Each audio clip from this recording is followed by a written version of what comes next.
Good morning मुस्कान, कैसे हो? Good morning sir. ठीक है सर आज। बढ़िया।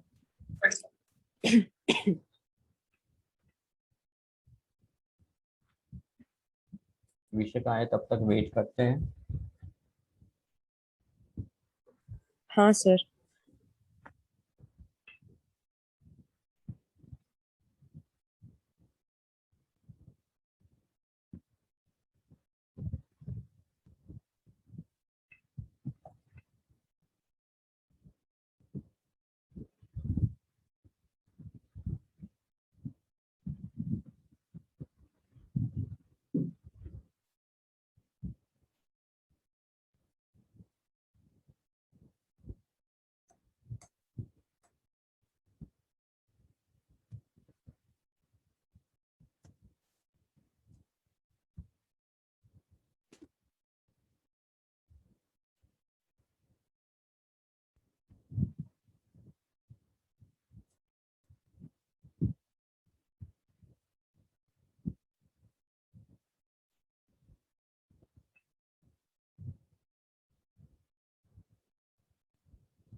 अपने स्टार्ट करते हैं वैसे ही 40 मिनट से टाइम मिलता है। अगर विशा का बीच में एंटर हुई तो अपने फिर से एक बार रिव्यू कर लेंगे। हाँ सर।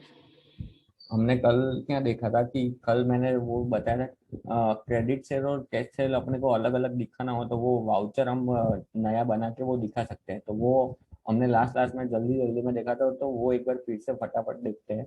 बाद में उसका रिपोर्ट कैसे देखते हैं। और हम कैश और क्रेडिट का वाउचर अलग बना रहे हैं, तो कैश और क्रेडिट सेल के लेजर भी हम अलग अलग क्रिएट कर देंगे। तो यहाँ पे जैसे पहले से सेल में जो एंट्री डली हुई है, कस्टमर भी ये सब क्रेडिट सेल की एंट्री पहले से डली हुई है, वो हम सब डिलीट कर देते हैं यहाँ से।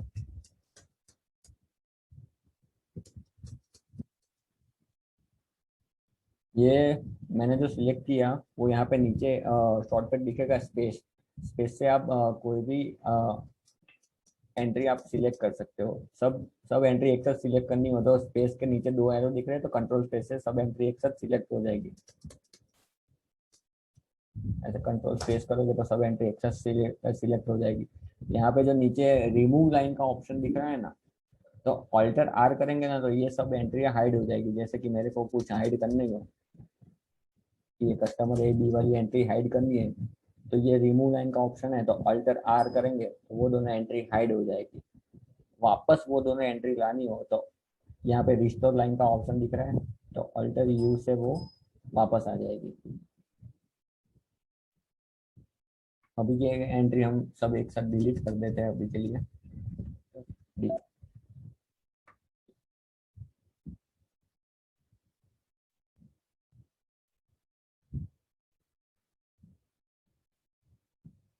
ठीक है, डिलीट हो गई। अब अपने को वो कैश और क्रेडिट का अलग अलग वाउचर क्रिएट करना हो तो वो कैसे कर सकते हैं अपने?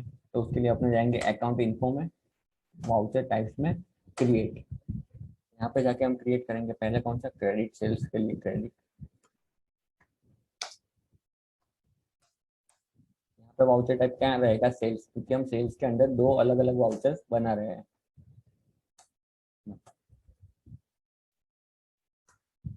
ये वाला ऑप्शन क्या था कि हमें क्रेडिट सेल के वाउचर के इनवॉइस की प्रिंट के ऊपर कौन सा हमें हेडिंग चाहिए, तो वो भी हम यहाँ से सेट कर सकते हैं। तो अपने क्रेडिट सेल्स के वाउचर के ऊपर का हेडिंग रखेंगे क्रेडिट मेमो।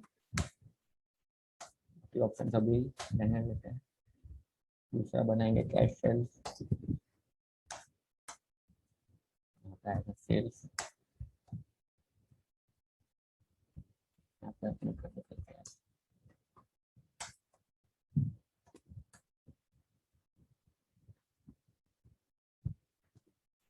यहाँ पे जैसे हमने वाउचर्स क्रिएट करे क्रेडिट और कैश सेल्स के, वैसे हम लेजर भी क्रिएट कर देते हैं। लेजर में अब तक हम क्या करते थे, खाली सेल का एक ही लेजर रखते थे। अब हम सेल में भी दो लेजर क्रिएट कर देते हैं, कैश सेल और क्रेडिट सेल। तो यहाँ पे जाके वो क्रिएट कर देते हैं। सेल्स के अंदर आएगा।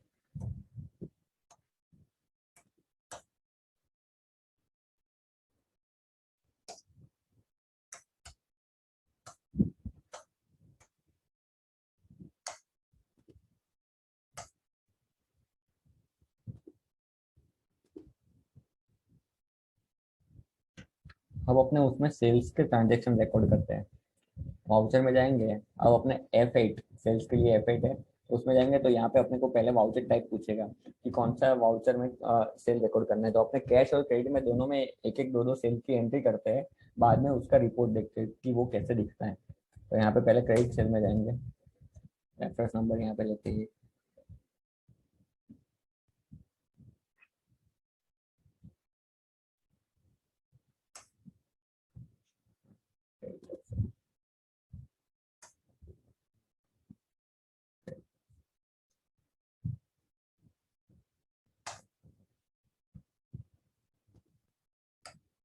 हमारे अब यहाँ पे दिख रहा है दो दो तीन लेजर टोटल दिख रहे हैं। सेल का तो हमने पहले एक बनाया ही हुआ था, और क्रेडिट और कैश का लेजर अब हमने अभी क्रिएट किया, वो यहाँ पे दिख रहा है।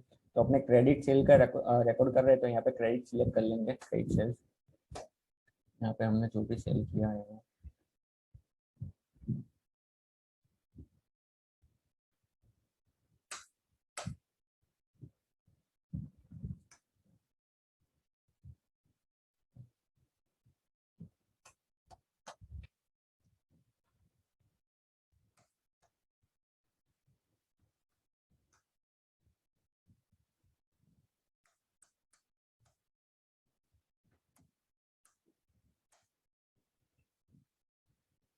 एक और ट्रांजेक्शन रिकॉर्ड कर देते हैं कस्टमर।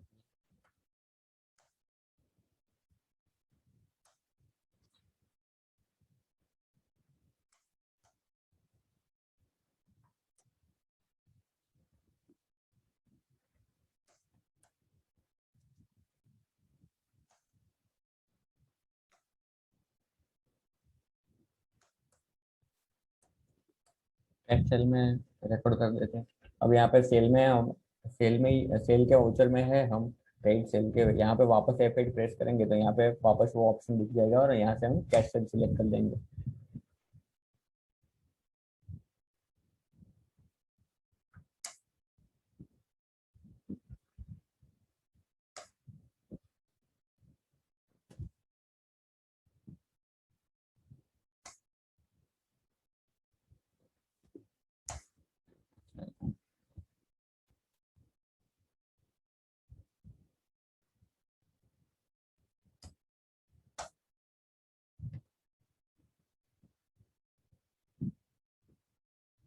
अब हमने जो ये कैश सेल किया, तो कैश सेल में हमारे पास दो ऑप्शन है। यहाँ पे पार्टी का नेम सिलेक्ट करके बाद में कैश में पेमेंट की रिसिप्ट की एंट्री भी दिखा सकते हैं, और यहाँ पे डायरेक्ट कैश भी हम सिलेक्ट कर सकते हैं। जैसे कि हम यहाँ पे डायरेक्ट कैश अकाउंट सिलेक्ट करके भी एंट्री कर सकते हैं, पर हमने यहाँ पे पहले पार्टी का नेम ही सिलेक्ट करते हैं।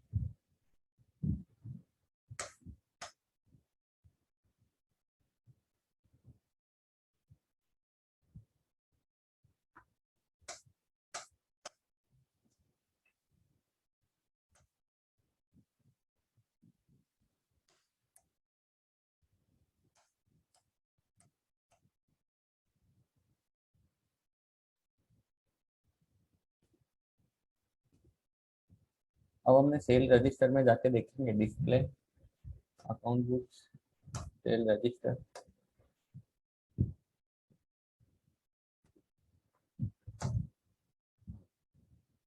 प्रॉफिट एंड लॉस में अपने सेल्स अकाउंट में जाएंगे, तो यहाँ पे अपने को कैश सेल और क्रेडिट सेल ऐसे अलग अलग दिख जाएगा। तो यानी कैश सेल हमारा टोटल कितना है वो यहाँ पे दिख जाएगा, और क्रेडिट सेल हमारे यहाँ पे अलग अलग दिख जाएगा। तो इस हिसाब से अपने सेल के लेजर भी अलग बना दे और वाउचर भी अलग बना दे, तो उस हिसाब से यहाँ पे अपने को डिफरेंट उन दोनों का डिफरेंस पता पड़ जाएगा कि हमने कैश सेल कितना किया और क्रेडिट सेल के कितना किया है। तो ये तो लेजर के हिसाब से दिख रहा है। अपने को वाउचर में देखना हो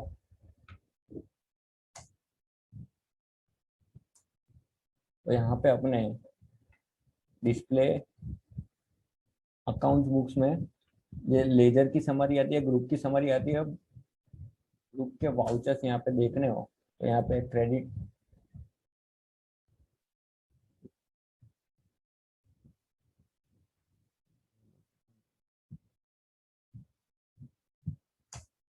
सेल्स में अपने जाएंगे, अलग अलग दिख रहा है।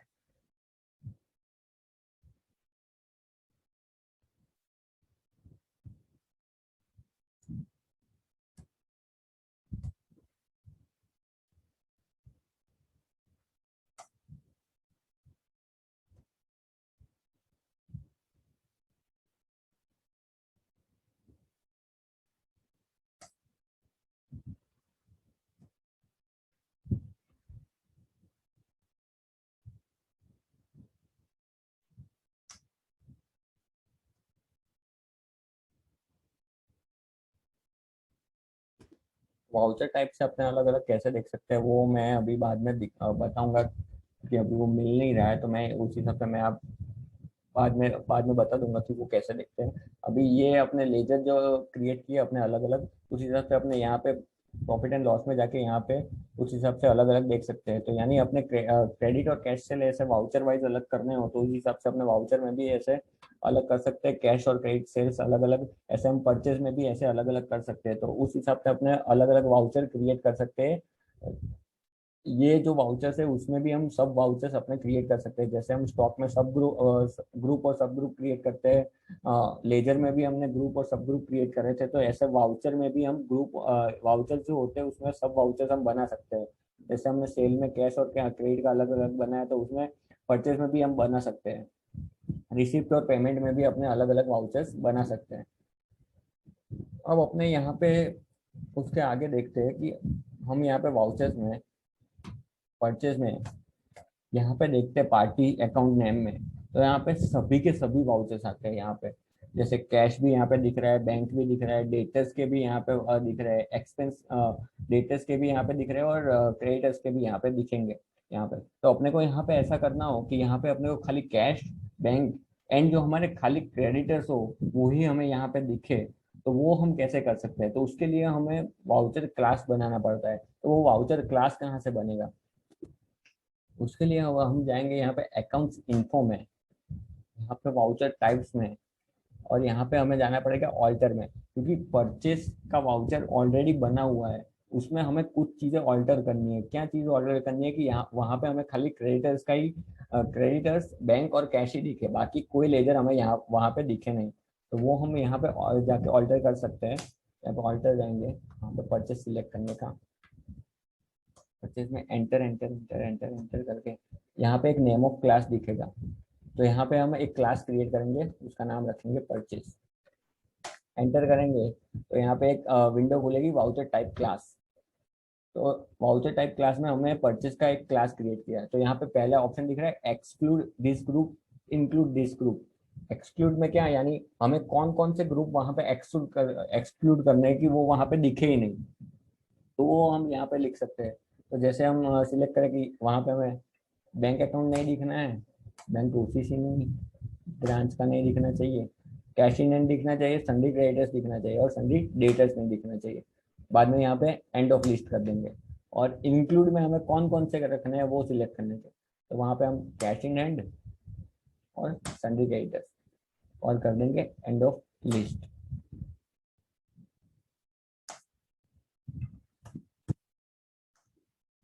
एंटर कर देंगे। अब अपने परचेस में जाके देखेंगे ना, परचेस।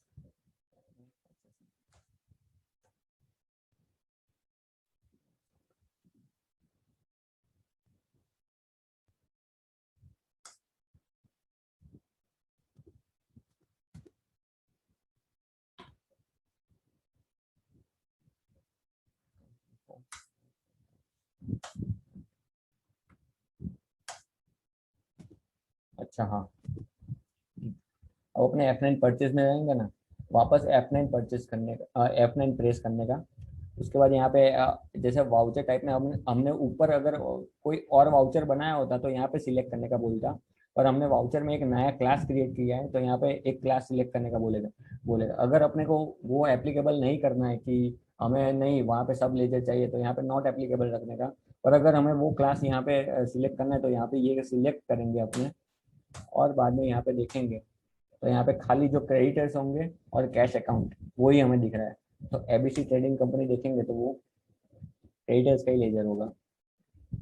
उसके बाद अपूर्व ट्रेडिंग कंपनी, तो वो भी अपना क्रेडिटर्स ही होगा। तो ऐसे हम वाउचर क्लास क्रिएट करके अपने कोई भी वाउचर में क्या क्या चीज़ चाहिए और क्या क्या चीज़ नहीं चाहिए, कौन से लेजर चाहिए कौन से लेजर नहीं चाहिए, वो हम वहाँ पे अपने सिलेक्ट कर सकते हैं।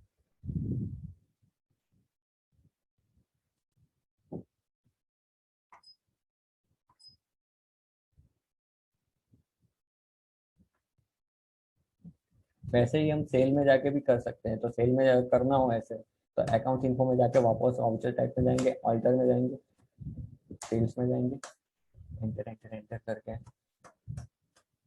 यहाँ पे सेल्स का क्रिएट करेंगे। सेल में हमें क्या चाहिए क्या क्या नहीं चाहिए, बैंक अकाउंट नहीं चाहिए, बैंक प्रोसेसिंग नहीं चाहिए, ब्रांच नहीं चाहिए, कैश इन हैंड और डेटर्स चाहिए, क्रेडिटर्स नहीं चाहिए। तो क्रेडिटर्स को यहाँ पे एक्सक्लूड कर देंगे, एंड ऑफ लिस्ट। यहाँ पे हम सिलेक्ट करेंगे कैश इन हैंड और सन्ड्री डेटर्स, ये दो चीज चाहिए हमें यहाँ पे।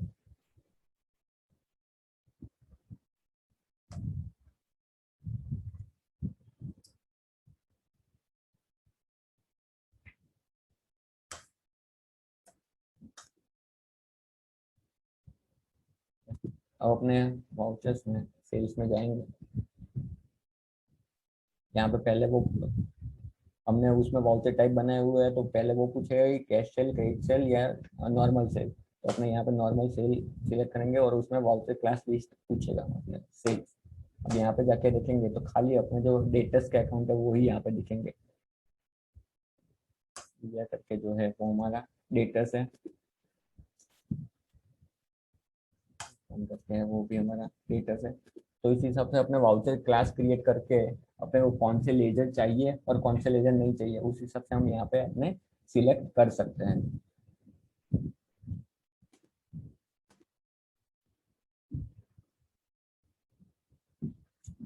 हाँ,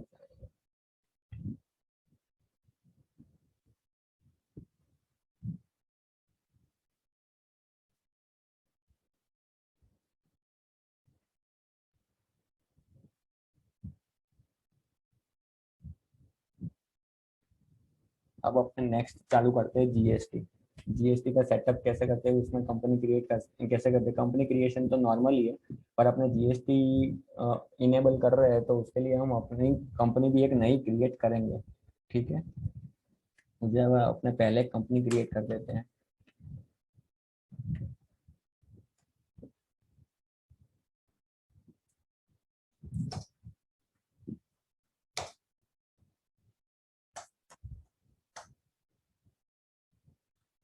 अब जीएसटी चालू हो रहा है, उसके बाद ये यहाँ पे स्टेट जो सिलेक्ट करेंगे वो बहुत इंपॉर्टेंट हो जाता है, क्योंकि ये अपने स्टेट के हिसाब से अपना जीएसटी नंबर जाएगा। अपना जीएसटी नंबर जाएगा, उस हिसाब से सामने वाली पार्टी जो भी स्टेट की होगी उस हिसाब से वो जीएसटी चार्ज करेगा। तो इस हिसाब से अब यहाँ पे जो स्टेट अपने सिलेक्ट करेंगे ना, वो बहुत इंपॉर्टेंट हो जाता है ये जीएसटी के बाद।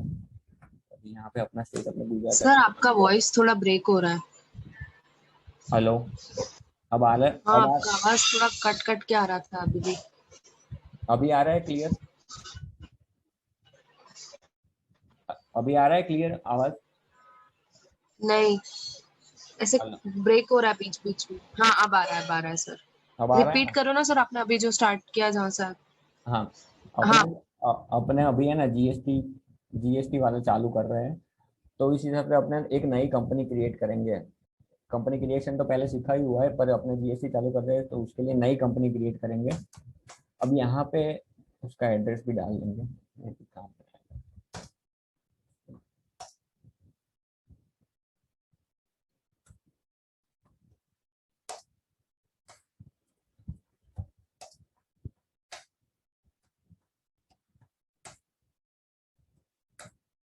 अब जीएसटी आने के बाद है ना, ये स्टेट बहुत इंपॉर्टेंट हो जाता है सिलेक्ट करना, सही सही स्टेट सिलेक्ट करना। क्योंकि क्या है, अपने स्टेट सिलेक्ट करेंगे उस हिसाब से अपना जीएसटी नंबर डालेंगे, अपना जीएसटी नंबर डालेंगे उस हिसाब से अपने सेल या परचेज जिस पार्टी को करेंगे, वो पार्टी जिस स्टेट में होगी उस हिसाब से वहां पे जीएसटी चार्ज होगा। यानी जीएसटी में कैसा होता है कि अपने जिस स्टेट में है, सामने वाली पार्टी भी वो स्टेट में हुई तो अलग जीएसटी चार्ज होता है, और अपने जिस स्टेट में है सामने वाली पार्टी अलग स्टेट में हुई तो उस हिसाब से अलग जीएसटी आता है। तो उस हिसाब से अपने को स्टेट सिलेक्ट करना यहाँ पे बहुत इंपॉर्टेंट हो जाता है। तो अपना स्टेट यहाँ पे अपने गुजरात रख के पिन कोड डाल देते हैं 009।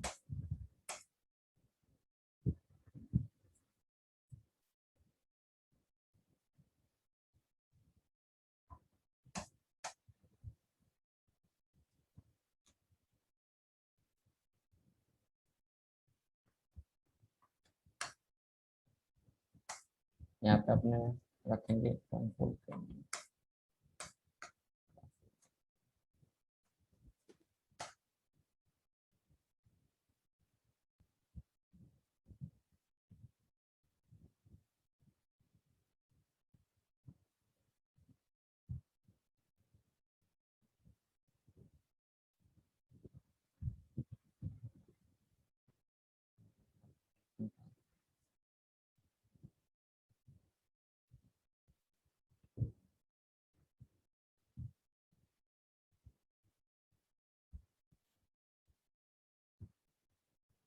कंपनी क्रिएट हो गई। अब अपने को जीएसटी का सेटअप पूरा करना हो तो वो अपने कहाँ से जाके करेंगे? तो उसके लिए अपने को जाना पड़ेगा F11। और तीसरा फीचर अपना स्टैट्यूटरी एंड टैक्सेशन। यहाँ पे सब प्रकार के टैक्स के फीचर यहाँ पे आते हैं। टीडीएस का यहाँ पे आता है, वेट का यहाँ पे आता है, एक्सेस का यहाँ पे आता है, सर्विस टैक्स का यहाँ पे आता है। अब जीएसटी का है ना, थोड़ा बहुत बेसिक हम पहले जान लेते हैं कि जीएसटी कब आया, क्यों आया। जीएसटी का इंट्रोडक्शन हुआ था अपने 1 जुलाई 2017 से यहाँ पे जीएसटी लगा है। उससे पहले कौन कौन से टैक्स थे? तो बोले कि वेट था। अपने जो स्टेट में हुए उसी स्टेट में कुछ सेल या परचेस करते हैं ट्रेडिंग एक्टिविटी, तो उस पर लगता था वेट। अपने स्टेट के बाहर कुछ सेल या परचेस करे ट्रेडिंग एक्टिविटी स्टॉक में, तो उस पर लगता था सीएसटी, सेंट्रल सेल्स टैक्स लगता था उस पर। अपने कुछ मैन्युफैक्चरिंग कर रहे हो तो उस पर लगता था एक्साइज, और अपने कुछ सर्विस प्रोवाइड कर रहे हो तो उस पर लगता था सर्विस टैक्स। अब वो सबको एक के अंदर लाने के लिए आया अपना गुड्स एंड सर्विस टैक्स। यानी गुड्स पे भी एक और सर्विस पे भी एक ही tax, goods and service tax. यानी ये क्यों लाया गया कि ये बहुत सारे टैक्स थे। अब बहुत सारे टैक्स थे ना, तो उसमें क्या होता था कि अपने वैट में कोई चीज से कोई हमने परचेस किया तो उस पर लगा होगा वैट, और हमने उस पर कुछ मैन्युफैक्चरिंग प्रोसेस की तो उस पर लगा होगा एक्साइज, और बाद में हम बेच रहे होंगे कहीं बाहर बेच रहे होंगे अपने स्टेट से कहीं बाहर, तो उस पर लगेगा सीएसटी। तो उस पे है ना तीन तीन टैक्स लग जाते थे, अपनी एक ही प्रोसेस में तीन तीन टैक्स लग के आते थे। तो अपने को किसी की क्रेडिट लेनी हो ना, यानी इसमें क्या होता है, क्रेडिट सिस्टम होता है कि हमने परचेस किया उस पर जीएसटी लगा, हमने सेल किया उस पर जीएसटी लगा। तो हमें जो जीएसटी भरना होता है और हमने जो परचेस किया होता है उस पर जो जीएसटी लगा होता है तो उसकी हमें क्रेडिट मिल जाती है सेल में हमने जो जीएसटी लगाया उसके सामने। पर पहले क्या होता था कि हमने जब परचेस किया तो उस पर वैट लगा होगा, बाद में हमने उस पर कुछ प्रोसेस किया तो उस पर एक्साइज लगा होगा, तो एक्साइज में वैट की क्रेडिट नहीं मिलती थी। तो अपने को क्रेडिट जो है ना, अपने जो परचेस करते थे ना, तो उसमें क्रेडिट छूट जाती थी। तो उस हिसाब से वो भी सिस्टम सही से वर्क करे, सबको सब चीज की क्रेडिट मिले, अच्छे से मिले, और टैक्स सिस्टम अपना थोड़ा इजी हो जाए, तो उस हिसाब से जीएसटी आया। तो जीएसटी में अब एक्साइज भी उसमें आ गया, वैट भी उसमें आ गया। तो कुछ परचेस करेंगे तो उस पर भी जीएसटी लगेगा, कुछ मैन्युफैक्चर करेंगे तो उस पर भी जीएसटी लगेगा, कुछ सेल करेंगे तो उस पर भी जीएसटी लगेगा। तो अपने को सबकी क्रेडिट यहाँ पे मिल जाएगी जीएसटी में। तो उस हिसाब से अपने जीएसटी आया 1 जुलाई 2017 से उसका इम्प्लीकेशन हुआ है जीएसटी का। तो अपने को जीएसटी का फीचर यहाँ पे ऑन करना हो तो ऐप 11 में जाके स्टेट्यूटरी एंड टैक्सेशन में जाएंगे, और यहाँ पे है enable goods and service tax, उसमें यस करेंगे।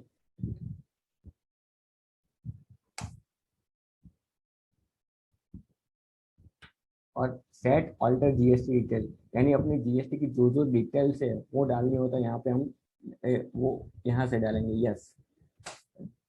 उसके बाद ये विंडो खुलेगी जीएसटी की डिटेल्स पूरी। यहाँ पे स्टेट बाय डिफॉल्ट गुजरात आ रहा है क्योंकि हमने कंपनी क्रिएट करते टाइम यहाँ पे अपना स्टेट कौन सा सिलेक्ट किया था, तो गुजरात। तो अपना बाय डिफॉल्ट यहाँ पे गुजरात रखेंगे। रजिस्ट्रेशन टाइप में दो चीज दिख रही है, रेगुलर एंड कॉम्पोजिशन। अब रेगुलर कौन है और कॉम्पोजिशन कौन है? रेगुलर यानी अपने जो रेगुलर होते हैं डीलर्स वो सब। कॉम्पोजिशन में कौन से डीलर आते हैं? कॉम्पोजिशन में जो जो छोटे छोटे बिजनेस वाले लोग होते हैं जिनका टर्नओवर ईयरली उतना बड़ा ज्यादा नहीं होता, तो वो लोग है ना छोटे डीलर या छोटे मैन्युफैक्चरर कहलाते हैं। तो उनके लिए गवर्नमेंट ने स्कीम लाई है कॉम्पोजिशन करके। तो कॉम्पोजिशन में क्या होता है कि वो जो भी परचेज करते हैं वो जीएसटी वाला परचेज करते हैं, पर जो सेल करेंगे ना उस पर वो जीएसटी नहीं लगाएंगे। डायरेक्ट टोटल जो उन्होंने सेल किया वो टोटल सेल की फिगर पे 1% वो जीएसटी सीधा गवर्नमेंट को भर देंगे, वो जीएसटी चार्ज नहीं करेंगे बिल में। तो वो होता है कॉम्पोजिशन डीलर। और रेगुलर में क्या होता है? रेगुलर यानी नॉर्मल वाला परचेज जो किया उस पर भी जीएसटी लगाएंगे, सेल में भी जो जो बिल वो फाड़ेंगे, एक एक बिल जो फाड़ेंगे वो सब पे वो जीएसटी चार्ज करेंगे, कस्टमर से कलेक्ट करेंगे वो जीएसटी और बाद में गवर्नमेंट को पे करेंगे। तो अपने अभी नॉर्मल वाले ही जीएसटी देखेंगे। कॉम्पोजिशन का बहुत इजी ही है और थोड़ा उतना इम्पोर्टेंट है नहीं, तो अपने अभी रेगुलर में ही रहेंगे। एसएससी ऑफ अदर टेरिटरी, यानी अपने कोई अदर टेरिटरी में भी अपनी कोई है तो उस हिसाब से यहाँ पे यस या नो कर सकते हैं, अभी उसमें नो ही रखेंगे। यहाँ पे जीएसटी एप्लीकेबल फ्रॉम, वैसे तो जीएसटी आया 1 जुलाई 2017 से, पर हमने कंपनी क्रिएट करी तो वो कहाँ से करी? 1 अप्रैल 2020 से उसकी बुक्स बिगिनिंग रखी है। तो उस हिसाब से यहाँ पे जीएसटी एप्लीकेबल फ्रॉम में क्या आएगा? 1 अप्रैल 2020। बाद में ये क्या है? GST number. अपना जो भी जीएसटी नंबर होगा वो यहाँ पे आएगा। जीएसटी नंबर होता है 15 डिजिट का, उसमें पहले 2 डिजिट आते हैं स्टेट कोड। गुजरात का स्टेट कोड है 24। उसके बाद आता है अपनी कंपनी का पैन नंबर। पैन नंबर के इसी हिसाब से होता है।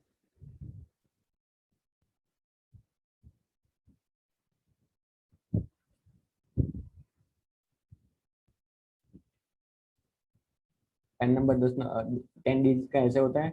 पहले 5 डिजिट अल्फाबेटिकल होंगे, बाद में 4 न्यूमेरिक होंगे और बाद में लास्ट वाला अल्फाबेटिक होगा। तो उस हिसाब से जीएसटी में पहले 2 स्टेट कोड, उसके बाद 10 डिजिट पैन नंबर, तो 10 और 2 12 हो गए। उसके बाद लास्ट 3 पैन नंबर के बाद जो आता है ना वो न्यूमेरिक आता है, 1 2 या 3। ये क्या दिखा रहा है कि अपने गुजरात में, हमने गुजरात में कितने रजिस्ट्रेशन लिए हुए हैं जीएसटी के। जैसे हमारी गुजरात में अहमदाबाद में भी एक ऑफिस हो, बड़ौदा में भी एक ऑफिस हो, सूरत में भी एक ऑफिस हो, तो वो हम उस ऑफिस के हिसाब से हम जीएसटी रजिस्ट्रेशन उतने ले सकते हैं एक ही स्टेट में। तो उस हिसाब से ये जो नंबर है ना वो ये दिखाएगा कि आपके गुजरात के स्टेट में कितने रजिस्ट्रेशन है। तो पहला अपना अहमदाबाद का एक हो, बाद में सूरत में हमने दूसरा रजिस्ट्रेशन लिया तो यहाँ पे 2 आ जाएगा वो नंबर के बाद। यानी सूरत में हमने दूसरा रजिस्ट्रेशन लिया तो वो तो गुजरात में ही है। तो उस हिसाब से यहाँ पे तो 24 ही रहेगा।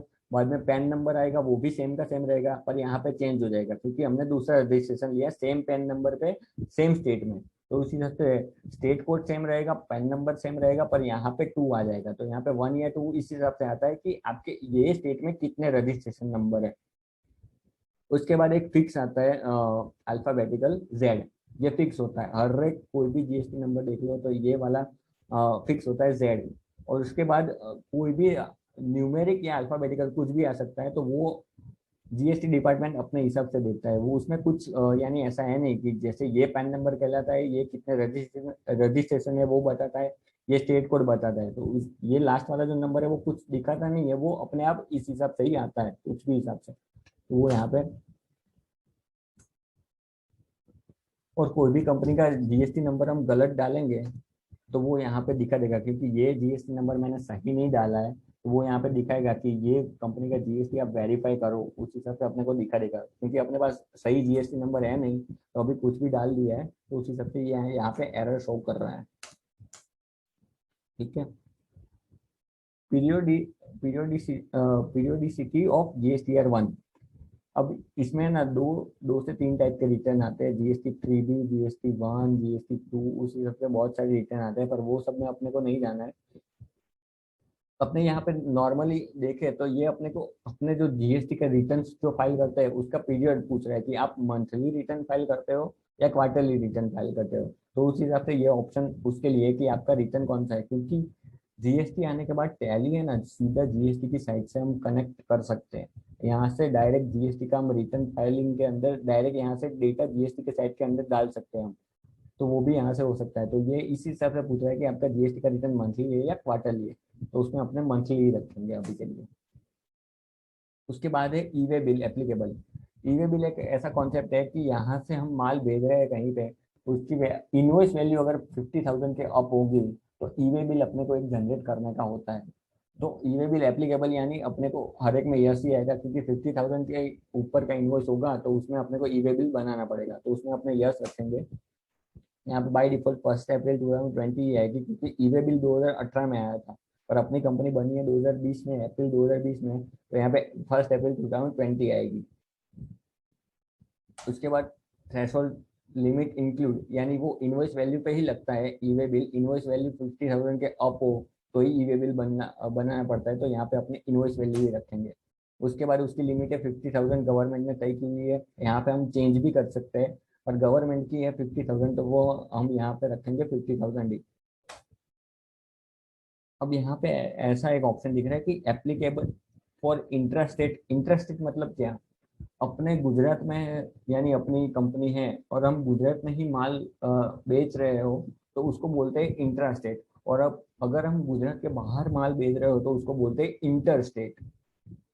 तो इंट्रा स्टेट का मतलब क्या हुआ कि हम गुजरात में है और हम जिसको स्टॉक हमारा जो माल बेच रहे हैं वो पार्टी भी गुजरात में ही है, तो उसको बोलते हैं इंट्रा स्टेट। अब ई वे बिल में ऐसा ऑप्शन है कि हम आप अगर गुजरात में ही माल बेच रहे हो तो ई वे बिल बनाओ या ना बनाओ तो चलता है। उसमें कुछ किलोमीटर्स के क्राइटेरिया है कि इतने किलोमीटर से अब जाओगे आप तो आपको ई वे बिल बनाना कंपलसरी है। पर अपने अपनी यानी अपने कुछ गल फॉल्ट में ना आए तो अपने उसके लिए इंटरस्टेट में भी ई वे बिल बना ही देते हैं, चाहे कितने भी किलोमीटर्स का डिस्टेंस हो, पर अपने ई वे बिल जनरेट कर ही देते हैं। तो इसमें अपने यस रखेंगे और उसकी भी लिमिट 50,000 ही है। उसके बाद वाला ऑप्शन है कि enable tax liability on advance receipt. अब जीएसटी में एक ऐसा भी कॉन्सेप्ट है कि आपको कोई एडवांस सर ये 50,000 किसकी लिमिट हुई? 50,000 ई वे बिल बनाने की लिमिट, अपने टोटल इनवॉइस वैल्यू अपनी जो है ना, यानी अपने कोई भी सेल का बिल बनाया उसकी टोटल इनवॉइस वैल्यू यानी जीएसटी लगने के बाद की इनवॉइस जो वैल्यू आती है ना उसको इनवॉइस वैल्यू बोलते हैं। और ओके जीएसटी लगने से पहले की जो वैल्यू होती है ना तो उसको टैक्सेबल वैल्यू बोलते हैं।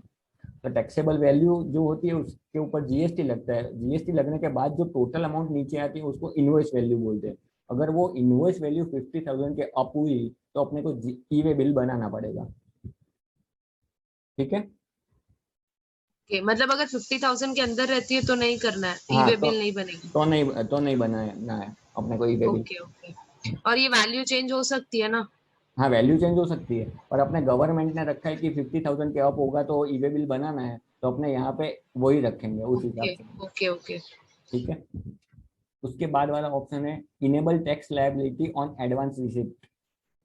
उसमें क्या, अब जीएसटी में क्या एक कॉन्सेप्ट है कि अपने को, यानी अगर अपने ने सेल नहीं किया हो उससे पहले अपने को कोई एडवांस देता है, यानी ऐसा नॉर्मल होता ही है कि कोई पार्टी से हमें एडवांस रुपीस मिले हो, यानी उसने ऑर्डर प्लेस किया हो, उससे उससे पहले उसके साथ ही हमें कुछ एडवांस मनी भी दे दे कि हमारा ये ऑर्डर है, नेक्स्ट मंथ आप हमको देना, उससे पहले हम आपको 50,000 रुपये ऐसा एडवांस दे रहे हैं।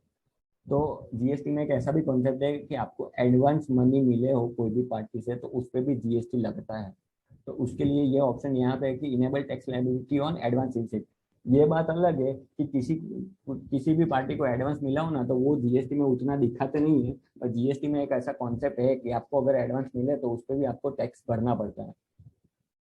तो उस हिसाब से ये ऑप्शन उसके लिए है, तो अपने अभी यहाँ पे नो ही रखेंगे क्योंकि ये अभी प्रैक्टिकल यूज में ये कोई करता नहीं है उस हिसाब से, क्योंकि जीएसटी भी कहाँ से, जीएसटी डिपार्टमेंट भी कहाँ से ट्रैक कर पाएगा कि इसको ये पार्टी का पैसा आया है, वो एडवांस के लिए आया है कि पिछले कोई बिल के लिए आया है, कि वो भी ट्रैक नहीं कर पाते उतना। तो वो कोई इंसान उतना भरता नहीं है एडवांस रिसिप्ट पे जीएसटी टैक्स।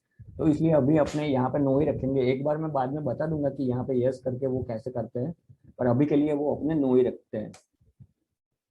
उसके बाद है enable tax liability on reverse charge. वो ऑप्शन क्या कहते हैं, उसके बाद है enable tax liability on reverse charge. उसके नीचे लिखा है परचेज फ्रॉम अनरजिस्टर्ड डीलर। अब जीएसटी में एक ऐसा भी कॉन्सेप्ट है कि हमने कोई अनरजिस्टर्ड हो जीएसटी में, जैसे कि हम किसी से परचेज कर रहे हैं, किसी से सर्विस ले रहे हैं, जैसे कि हमें जो हर रोज चाय देने आता है, यानी हमारी ऑफिस है वहां पे जो हर रोज चाय आती होगी, वो चाय वाला थोड़ी जीएसटी के अंदर रजिस्टर्ड होगा। तो जीएसटी में एक ऐसा कॉन्सेप्ट है कि कोई आप अनरजिस्टर्ड डीलर हो या कोई अनरजिस्टर्ड पार्टी हो उसके साथ आप व्यवहार कर रहे हो, तो उसका जो भी महीने का बिल बनेगा, यानी जो भी उसका बिल बनेगा उस पे आपको जीएसटी पे करना पड़ता है। उसको बोलते हैं रिवर्स चार्ज। कि कोई भी अनरजिस्टर्ड डीलर हो या सर आपकी आवाज नहीं आ रही। हेलो, अब आ रही है? अब आ रही है? अब आ रही है आवाज? हाँ सर आ रही है बट ब्रेक हो रही है। अभी भी ब्रेक हो रही है? ब्रेक होकर आ रही है वापस आवाज। अभी भी ब्रेक हो रही है? देखो मैं एक बार फिर से बताता हूँ, हाँ अभी सर। अभी भी ब्रेक हो रही है?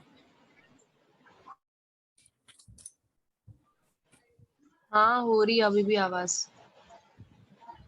बहुत देर बाद सुनाई दे रहा है आपका आवाज। अभी ब्रेक हो रहा है? नहीं अभी आ रही है आवाज। अभी आ रही है ना? फिर से बताता हूँ मैं ये रिवर्स चार्ज का।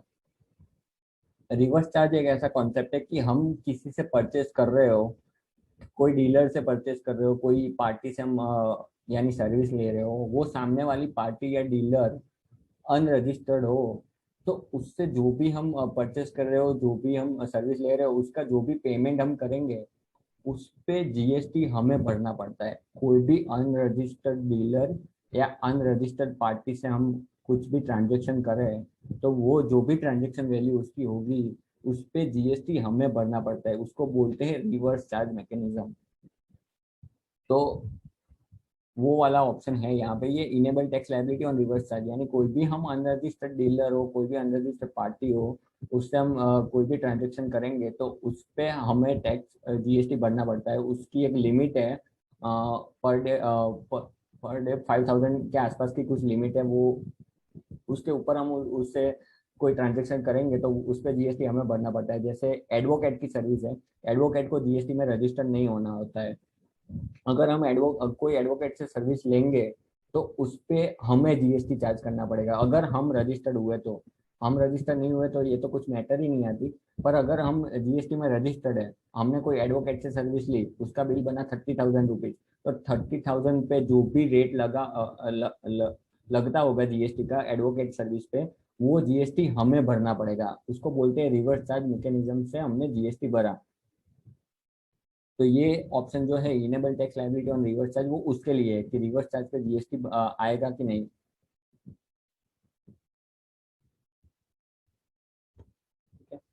उसके बाद है set alter GST rate details. अब यहाँ पे अपने यस करेंगे ना तो पूरी कंपनी पे जीएसटी रेट एक ही लगेगा। अगर यहाँ पे मैंने यस किया तो बाद में ये वाली विंडो खुल जाएगी कि जीएसटी डिटेल्स। अभी इसमें बहुत कम डिटेल्स दिख रही है, इसमें हमें डिटेल्स बतानी हो तो जैसे हर एक विंडो का सेटिंग है F12, यहाँ पे भी F12 आएगा। HSN एस एस डिटेल इसमें यस कर देंगे।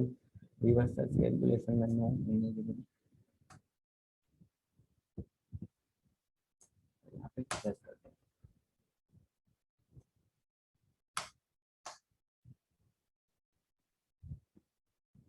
अब यहाँ पे उसका अपनी जो भी आइटम्स होगी, स्टॉक आइटम या सर्विसेज, उसका डिस्क्रिप्शन यहाँ पे आ जाएगा। उसके बाद है HSN और SSC। ये क्या चीज है, अब गवर्नमेंट ने ना सब गुड्स के लिए और सब सर्विस के लिए या उनका एक कोड डिफाइन कर दिया है कि अगर कोई दवाई होगी तो उसका HSN कोड ये होगा। अगर कोई यानी बोल रहे हम फैब्रिक होगा तो उसका HSN कोड ये होगा। तो उस हिसाब से गवर्नमेंट ने हर एक गुड्स और हर एक सर्विस के लिए HSN और SSC कोड तय कर दिया है। HSN कोड होता है हर एक गुड्स के लिए और SSC code, service accounting code, वो होता है सर्विसेज के लिए। तो उस हिसाब से गवर्नमेंट ने HSN और SSC कोड तय करके रखे हैं। उसके बाद ये टैक्सेबिलिटी आएगा तो टैक्सेबल, और यहाँ पे हमने जैसे कि हम जैसे कि माने कि हम 18% में डील करते हैं, हम जो भी आइटम्स बेचते हैं तो वो 18% के रेट में आते हैं, तो यहाँ पे हम 18% डाल दिया।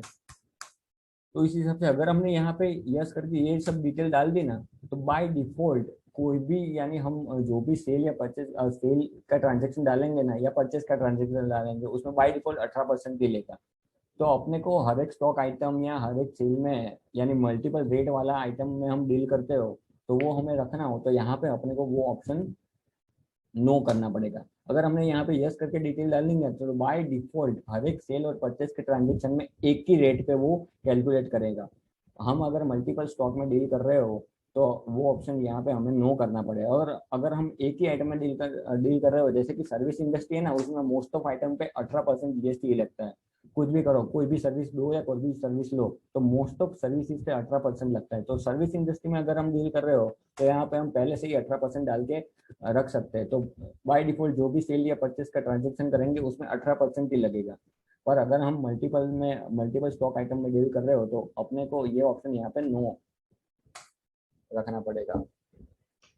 उसके बाद है इनेबल जीएसटी क्लासिफिकेशन। ये एक नया फीचर आया है अभी अभी टैली में और बहुत ही काम का फीचर है। ये जीएसटी क्लासिफिकेशन क्या है कि हम डिफरेंट डिफरेंट रेट के डिफरेंट डिफरेंट क्लासिफिकेशन बना के पहले ही रख सकते हैं। कि जैसे कि जीएसटी में बहुत सारे रेट है, 5% है, 12% है, 18% है, 28% है। इस हिसाब से बहुत सारे डिफरेंट डिफरेंट रेट है जीएसटी में। तो वो हम हर एक रेट का एक क्लासिफिकेशन बना के पहले से ही रख सकते हैं। बाद में हम जब भी स्टॉक आइटम या वो सब चीजें बनाएंगे ना तो वहां पे हमें सीधा क्लासिफिकेशन ही बाद में सिलेक्ट करना पड़ेगा। बाद में हर एक में हमें रेट या वो नहीं डालना पड़ेगा। सीधा हमने क्लासिफिकेशन सिलेक्ट किया यानी हमने 18 सब परसेंटेज वाइज हमने क्लासिफिकेशन बनाया हुआ है।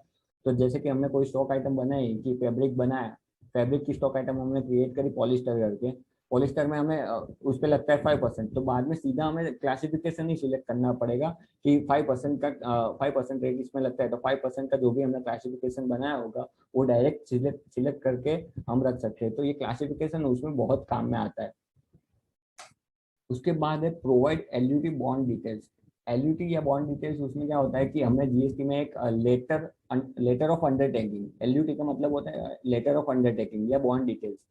वो कब आता है, वो ये बहुत रेयरली आता है कि जब हम कुछ एक्सपोर्ट या इंपोर्ट करते हैं ना तो उसमें एलयूटी बॉन्ड हमें फाइल करना पड़ता है। अब एक्सपोर्ट या इंपोर्ट में आपको शायद पता हो कि नहीं, वो मुझे नहीं पता कि एक्सपोर्ट और इंपोर्ट में है ना कस्टम्स लगता है, उसमें जीएसटी लगता नहीं है। तो जीएसटी कोई कोई चीज में क्या होता है कि जीएसटी लग के आया और उसका हमें रिफंड करना हो, और एक्सपोर्ट में अगर हमें विदाउट जीएसटी वाला बिल बनाना हो तो हमें यहाँ पे एलयूटी बॉन्ड फाइल करना होता है जीएसटी में। तो उस हिसाब से एक्सपोर्ट या इंपोर्ट के केस में एलयूटी बॉन्ड की डिटेल आती है, पर वो बहुत रेयरली आता है तो वो अभी हमें काम की नहीं है, तो वो भी हम अभी यहाँ पे नो करेंगे। तो ऐसे हम जीएसटी अगर एक्टिव करना हो किसी भी कंपनी में या किसी भी फर्म में तो F11 फीचर्स में जाके हमने यहाँ पे ये करके एक्सेप्ट कर दिया, बाद में यहाँ पे भी फिर से एक्सेप्ट करना पड़ेगा। अगर यहाँ पे हमने एस्केप एस्केप दबा दिया तो जो भी हमने ये जीएसटी में ये सब क्रिएट करा होगा वो सब चला जाएगा। तो फिर से वहां पे हमने एक्सेप्ट किया और फिर से यहाँ पे भी एक्सेप्ट हमें करना पड़ेगा।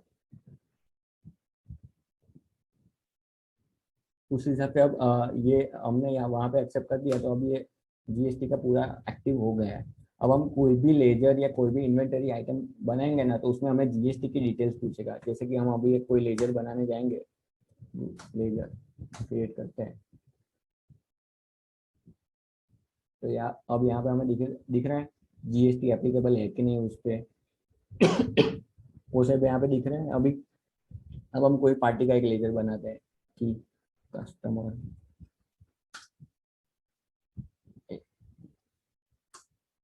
क्या हमारा डेटर्स यहाँ पे आ गया, उसकी सब टैक्स रजिस्ट्रेशन डिटेल, उसका रजिस्ट्रेशन टाइप क्या है। अब ये बिल बाय बिल में अपने यस कर देते हैं। अब से हम हर एक एग्जांपल करेंगे ना, तो उसमें कस्टमर का एड्रेस हो या ना हो, अपने एड्रेस तो ठीक है, पर उसका जो स्टेट है ना वो बहुत अच्छे से सिलेक्ट करना पड़ेगा, क्योंकि जो यहाँ पे हम स्टेट कर रहे सिलेक्ट करेंगे ना, उसी हिसाब से जीएसटी की चार्जेबिलिटी आएगी, नहीं तो जीएसटी सही से कैलकुलेट होके नहीं आएगा।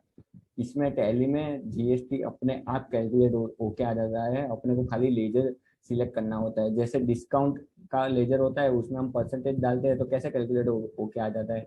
जीएसटी में तो हम खाली जीएसटी सिलेक्ट करेंगे, हम परसेंटेज स्टॉक आइटम में पहले से डाल के रखेंगे, सेल में भी परसेंटेज पहले से डाल के रखेंगे, खाली जीएसटी सिलेक्ट करेंगे तो उसके हिसाब से जीएसटी डायरेक्ट कैलकुलेट होके आ जाएगा। उसके लिए पर हमें यहाँ पे बहुत ध्यान रखना पड़ेगा कि उसका स्टेट, हम कस्टमर का जो भी स्टेट हो वो सही से डाला हो। अभी कस्टमर है, हम इसी अपने ही स्टेट का रखते हैं कि हम जो सेल कर रहे हैं ये कस्टमर भी इसी स्टेट का है, तो इसी हिसाब से रखते हैं। बाद में यहाँ पे वापस पूछेगा कि जो ये कस्टमर है वो कौन सा है।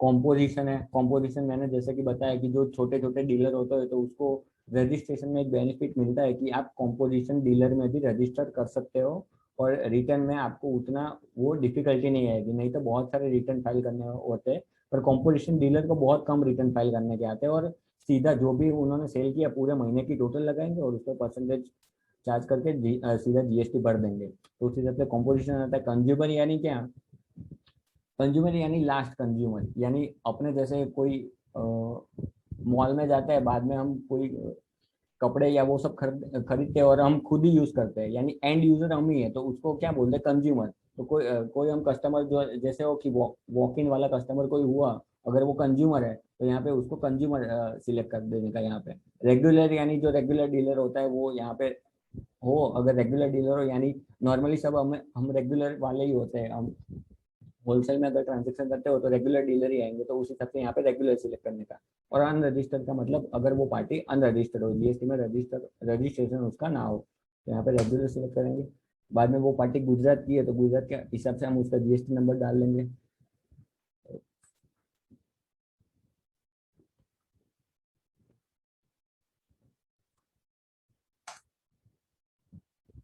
हमारे पास कोई भी पार्टी का सही जीएसटी नंबर नहीं है, तो उस हिसाब से ये एरर बहुत बार दिखाएगा अपने को इग्नोर करने की।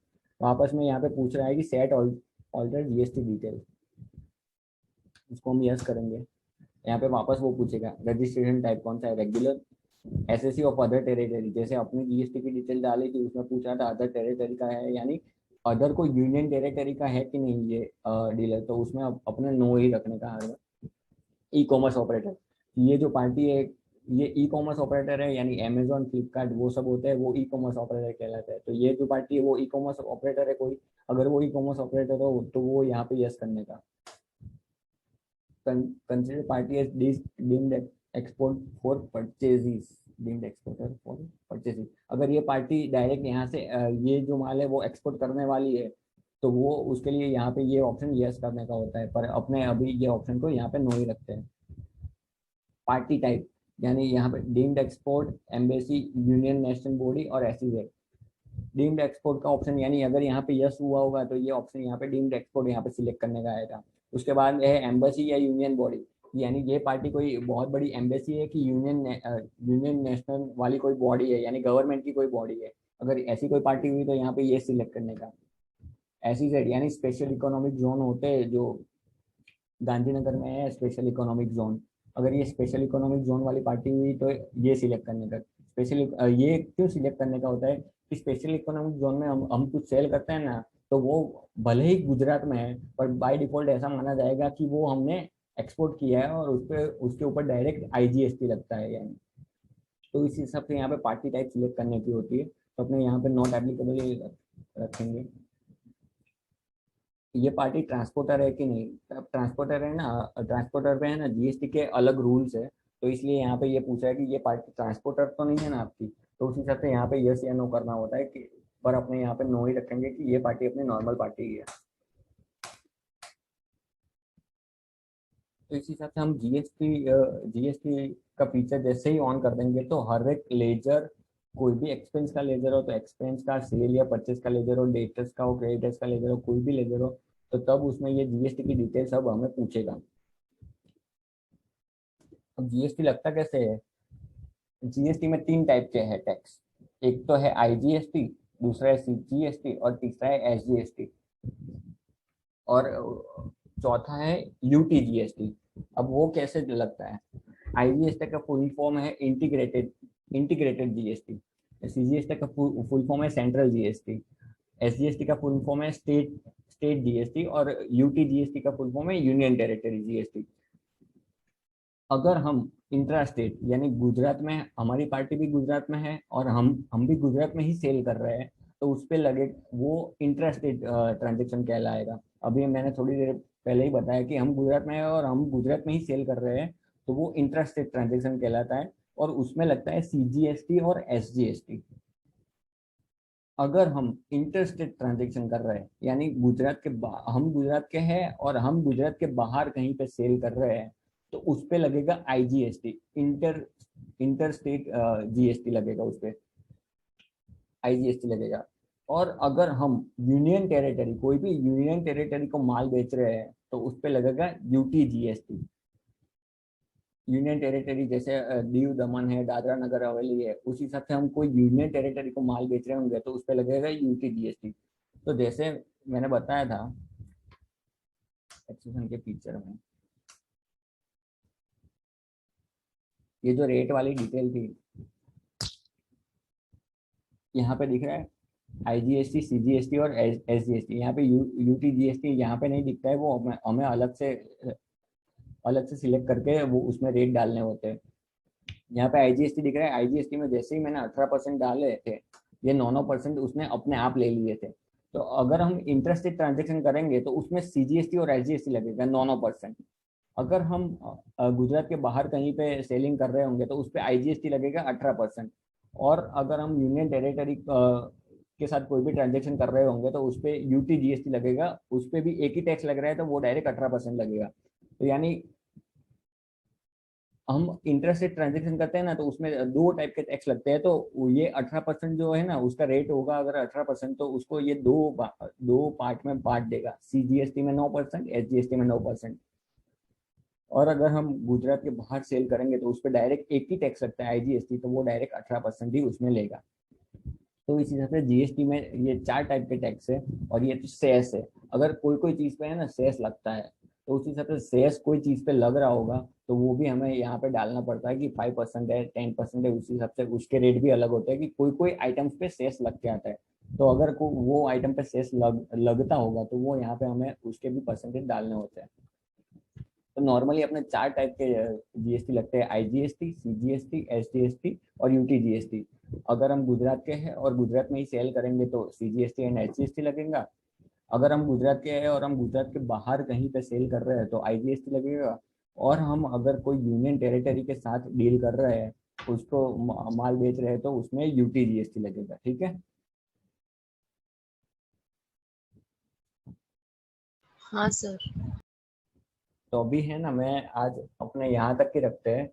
मैं एक या दो ऐसे कंपनी क्रिएशन और जीएसटी के क्रिएशन वाली